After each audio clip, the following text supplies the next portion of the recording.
Akala mo, di masakit yung sinasabi mo sa akin? Ha? Tarabiboy ako? Ha? Ikaw nga eh. Kakabili nyo nilang rugby tsaka solvent, inuubos mo agad? Hindi ka nga namimigay. Tama na yung kausap. Tama eh. Ito na ano mo, Joella.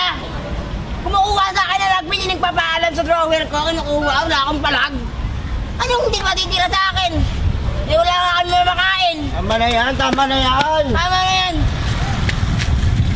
Huwag mo yan, Biso, umiyak na ka, oh. Umiyak din naman, Wala pa- umiyak ka yan. Wala pang tulog yan, oh. 2 days, oh. Bangas pa bangas din, oh. Bakit ka nakikisali? Ba't ka nakikisali? Bakit pinsan ko yun, umiyak na nga, wala pang tulog yung 2 days, eh. Yung pangit yung pinsan mo, ang mukha mo. Tama na kasi! Ha? Nangagaw nga siya ng ano? Mas ka na dito, di ka naman saka dito, ah. Waalis naman talaga ako. Doon yung pwesto ko, ba't mo ako pinapaano? Doon yung pwesto mo, nandito ka. Uy, uy, uy, uy, uy, uy. Bakit? Ingay nyo, di ako makatulog. Bakit? Ba't ka pumupunta dito? Ba't kasi nandito? Nag-aako yung dalawa eh. Nakikisali ka pa eh. Bakit ka na kayo nisali dito? Ha? Umiyak na kayong pinsan ko, eh. maingay. Ano ba gusto niyo pang rugby? Oo! Abot ka na lang kung magkaano ka. Mas pala kausap ko. Oh. Mag-rugby kayo. Huwag kayo dito. Ang ingay nyo. Hindi, kulang pa to.